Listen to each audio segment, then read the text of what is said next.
It's now time for the Lee County Yellowjackets Coaches Show with head coach Steve Bordeaux. We now take you to Keith Womack, your host for tonight's program. Hello, everyone, and welcome to the Yellowjacket Coaches Show with Lee County head coach Steve Bordeaux. I'm Keith Womack, and I'll be your host tonight as we discuss last week's game as well as our upcoming game this Friday night. And, of course, every week our Coaches Show is brought to you by some great sponsors. We'd like to thank Wilkinson Chevrolet, Domino's, Farm Bureau of Tramway, Sheriff Tracy Carter, Kendall Pawn Shop, and Jones Printing Company. Coaches Show sponsors: Wilkinson Chevrolet, Domino's, Farm Bureau Tramway, Sheriff Tracy Carter, Kendall Pawn Shop, Jones Printing Company, Brick Capital Video, WFJA Sports FM 105.5. These coaches will bring you our Coaches Show every Tuesday night at 7 o'clock on 105.5 WFJA and rebroadcast again 1 hour prior to the game time. This Friday night will be 7:30, so the pregame show will air once again at 6:30. And, of course, we'd like to remind you real quick that you could also visit our website at www.wfja.wwgpradio.com to catch up on all the Lee County and Southern Lee stats and game features, including this reposted when it's put on Facebook. I look forward to talking with the head coach, Steve Bordeaux, and as we talk some Yellowjacket football, we're going to take a short break and hear from our great sponsors. We'll be right back with head coach Steve Bordeaux right after these messages.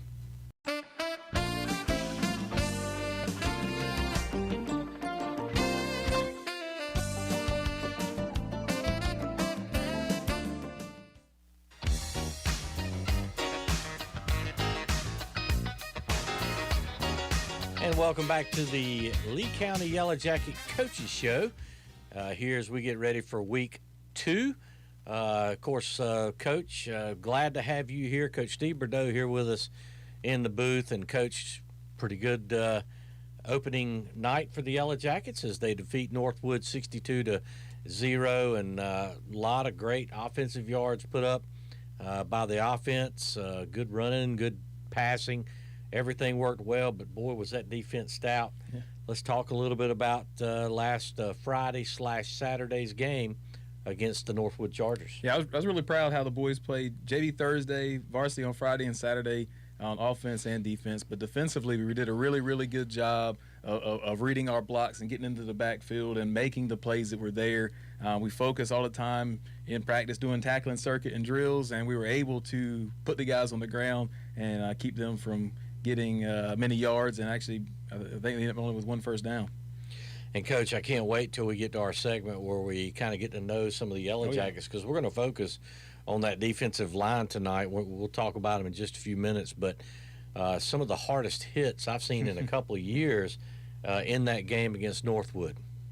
Without a doubt, those D linemen, we'll mention some names later, but those boys really played in the backfield, and they made things happen where the linebackers can run free. They did an outstanding job of executing our game plan. Coach Green is coaching the D-line and doing an outstanding job every day with those kids. And, Coach, the offense, not too shabby either. I mean, they racked up over 500 yards offensively, scored touchdowns on every possession that they had. I thought the offense was pretty impressive as well. That's pretty efficient. Yeah, if we can keep that rolling, I think we got a chance to be a pretty good football team. But it all starts, with senior quarterback Will Patterson. He's leading the way for us. Making the right decisions, pulling the trigger, doing a really good job of putting us in good situations. He had a couple incompletions that were good incompletions. He made sure that nobody on the other team could catch the ball and only our guys could. And we barely missed on a couple deep balls that I think, I hope as we go on, we get even tighter and hit a couple of those bombs. And then the offensive line, makes it all happen. Coach Santiago and Coach Thompson getting those boys coached up so we can run for all those yards and keep Will standing up. Coach, I didn't realize how big he was either, just down there on the field with him the other day. And I actually saw him standing next to his dad, who was a really good athlete back a little bit before my day. And he's a big kid. But we're going to talk about his stats in just a second. I really quick want to run through the scoring summary because they did score on every single possession. Of course, Will Patterson had a 27-yard pass to T.J. Johnson, which was an excellent catch by T.J. in the end zone. I believe that was on a fourth down play, if I'm not mistaken. Of course, the Kennedy Hernandez kick was good. Second possession, B.J. Brown with a 7-yard run. Third possession, JoJo Jennings with a 4-yard run. Came in, didn't run a whole lot Friday night, but was very effective when he did.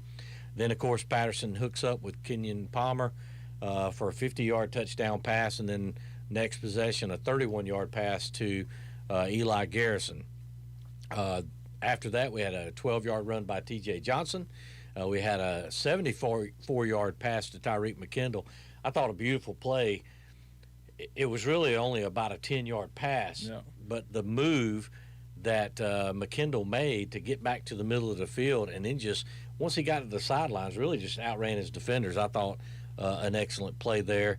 Justin Thompson on a 4-yard run, running back that doesn't get a lot of touches, but very effective when he was in there. And then Raleigh Cotton with an 11-yard run on that last possession. But I thought overall just an excellent game. Rushing the ball for the Yellowjackets, B.J. Brown led the way with 9 carries for 93 yards. T.J. Johnson with 3 for 25. I like that stat for one reason, because it means that T.J. didn't exert all his energy offensively, because he's a heck of a defensive player as well. We'll talk about that in a little bit too. Jennings had 1 carry for 3. Patterson 1 for 2. Thompson with 4 for 11. And Cotton, 1 carry for 11 yards. Noah Johns, I thought he came in and did a great job, the senior, 6 carries, 36 yards. And then Mark Schlesinger, who came in at quarterback, had a nice run there for, was it a first down? I believe it was a big play for you guys. And he had 2 carries for 11 yards. But all in all, rushing the ball, Lee County had 27 carries, 192 yards. Will Patterson, of course, was 10 of 19 for 324. And that's a lot of yards. Real quick, just want to go through the receiving. Kenyon Palmer, 2 catches, 84 yards. Tyreek McKendall with 2 catches for 88. Eli Garrison, 2 catches for 69. T.J. Johnson with 2 catches for 55. B.J. Brown, 2 catches for 28 yards in that game. And, Coach, I know you couldn't ask much more, both offensively and defensively, from your team Friday night. What I was really proud to see, I hope every week this segment right here where you have to call out the stats is a really long one, because if we have that many kids touching the ball, and obviously that many kids scoring, that's a really good situation. But we had 8 different kids score a touchdown, which may be as many as I've ever had playing, coaching high school football. Sometimes some people score 4 or 5 touchdowns to get to a score that we had, but that was impressive to see that many kids step up and contribute. And all those kids carry and catch the football. That's just great to see for us to be able to spread the ball around. Well, Coach, evaluating, I guess, your offense and defense from that game, anything you saw that discouraged you? Because it certainly didn't me. Yeah, well, there's always things that we can nitpick and we find, and as coaches, we always going to find things we can get better at. And we refocused on Sunday night when we watch film as coaches, and then Monday when we get to the players to find the little small things that might have worked this week but might not work in the upcoming games. And that's what we're always trying to do. We got to find a way to improve every week, so we'll continue to peak later in the season, and obviously hopefully continue to extend our season. Well, obviously, Lee County wins this ball game to go to 1-0, 62-0 over Northwood. Do want to talk about some other games within our conference, folks that played outside conference games. Of course, the Cavaliers across town, you could hear that one on WWGP. Lost 27-3 to Westover. Scotland County won their game 52-0 over Northern Durham. Richmond County, that's a big victory. Mount Tabor, I think, has had a great couple of seasons. Yeah. So Richmond goes to Mount Tabor, beats them 56-41. Pinecrest with a 40-36 victory over Rollsville. Hope County with a 40-0 victory over Grays Creek. And, of course, the Montgomery Central and Union Pines was canceled. And real quick, this week, of course, Winston-Salem Glen is coming to Lee County. We'll talk about that in a minute. Green Hope will be at Southern Lee, Union Pines at Grays Creek, Anson County at Pinecrest, Richmond County at Butler, Hoggard at Scotland County, and Hope County will be at Lumberton. And of course, we're going to take a quick break here as to think and talk about our players of the game from last week. We'll also talk about the upcoming game this Friday night. So, guys, stay tuned and don't go anywhere. We'll be back with Coach Steve Bordeaux in just a moment.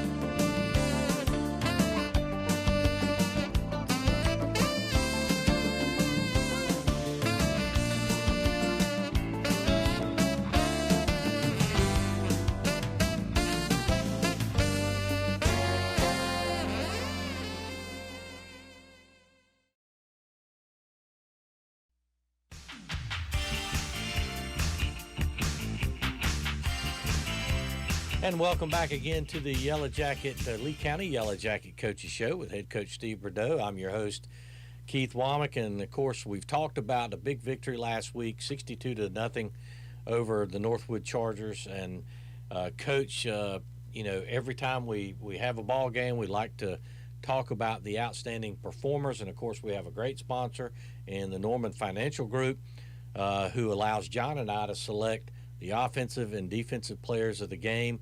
And then, of course, we have another Coach's Player of the Game award sponsored by Wilkinson Chevrolet that you'll talk about in just a second. But, Coach, the guys that we thought had outstanding performances, starting on the offensive side, of course, Will Patterson, who had huge yards at the quarterback position, and I thought threw the ball very well. Yeah, I was very happy to see how composed he was throughout the game.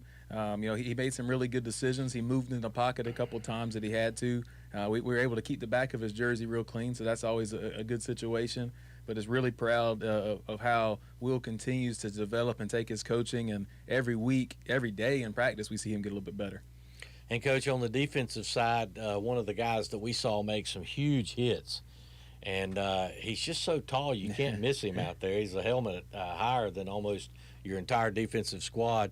Almost had a pickup fumble in 6, but got tackled about the 2-yard line. We'll have to give him a hard time about that one.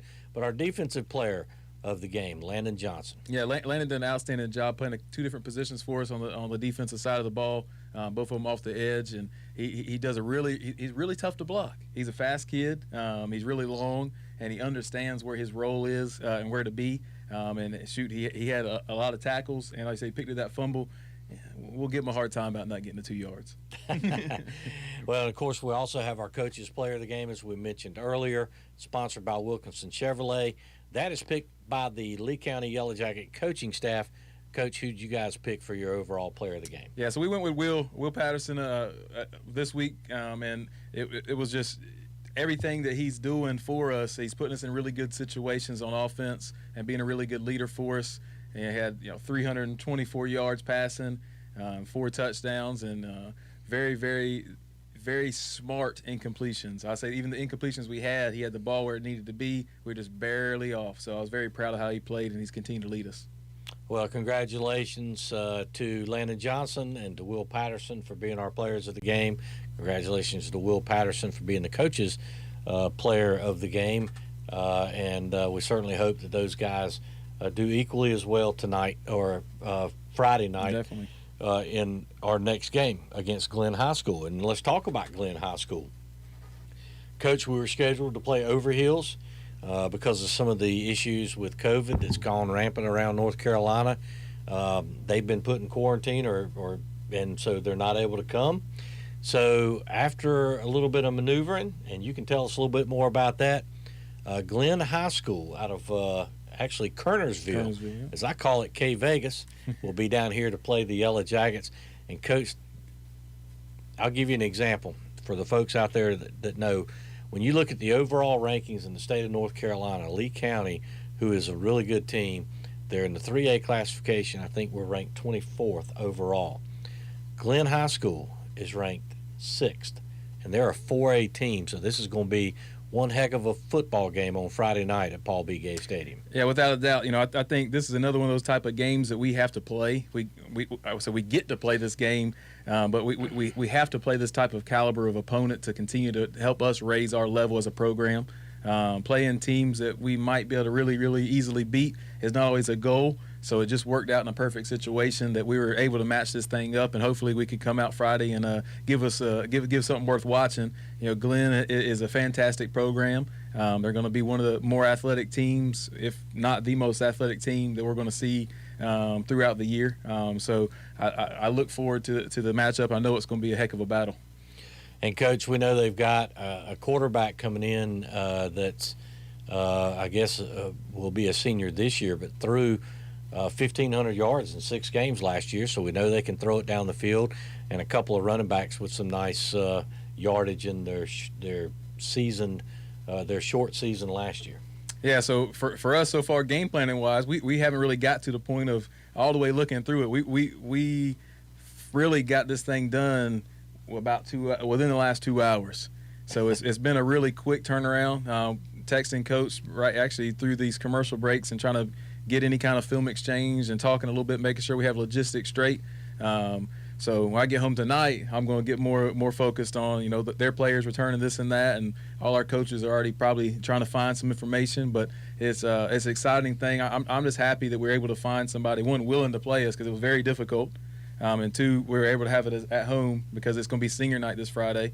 That means a lot to obviously the seniors and everybody in town. We don't have many home games this year, so this should be a heck of a one to see.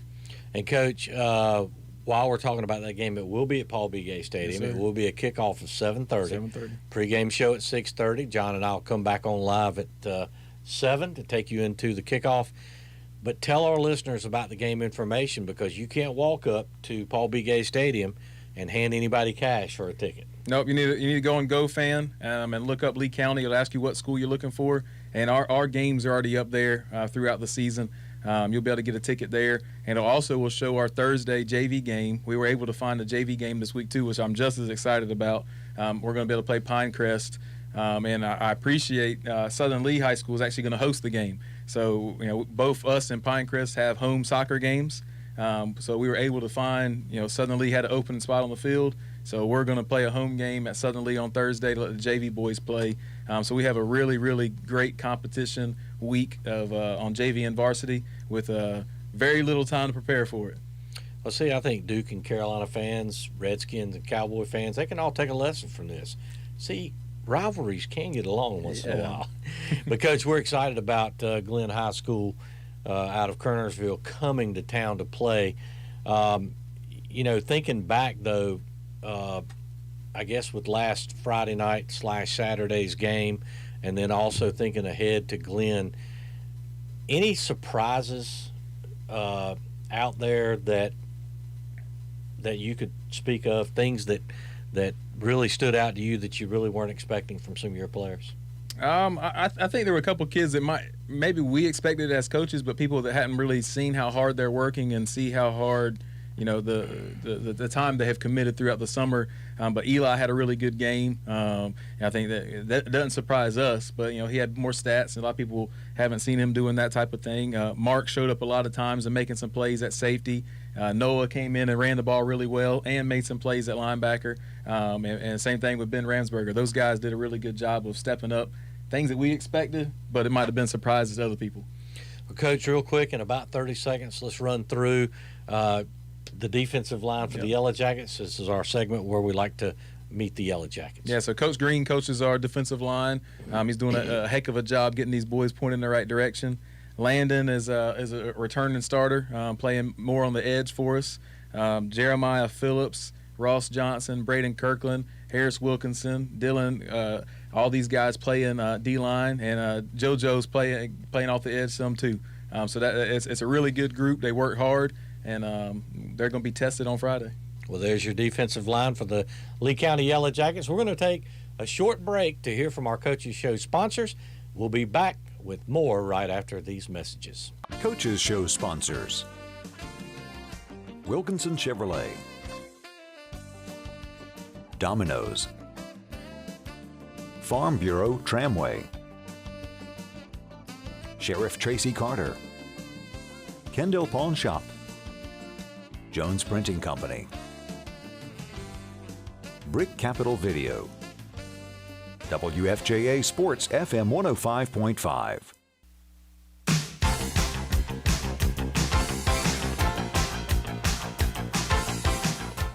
And welcome back once again to the Yellow Jacket head coach or coaches show with head coach Steve Bordeaux, and we certainly hope you've enjoyed listening to the Yellow Jacket pregame show.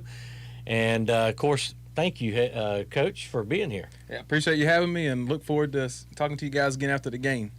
We'd like to remind everybody to join us right here on 105.5 WFJA this Friday night at 6:30 prior to our game at 7:30. Our coaches show will be posted on the WFJA website and the WFJA Facebook page each Wednesday by noon, and we invite you to watch and share this week's show. We hope you will take these opportunities to join us this season on the only radio station that will bring you Yellow Jacket football live as it happens.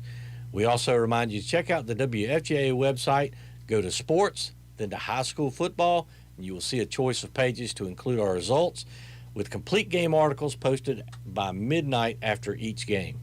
The conference standings, you'll see those. You'll see power rankings, schedules for all the teams in the Sandhills 3A, 4A conference, and up-to-date season stats for the Lee County Yellow Jackets. Best of luck to Lee County tonight, Coach, to Friday night as they host Glenn High School in the home opener this Friday night. We'd like to thank all of our sponsors for bringing you our show tonight. Of course, Wilkinson Chevrolet, Domino's, Farm Bureau of Tramway, Sheriff Tracy Carter, Jones Printing Company, and the Kendall Pawn Shop. And we thank you for listening to WFJA Sports. Get ready, Jacket fans. It's time for Yellow Jacket football.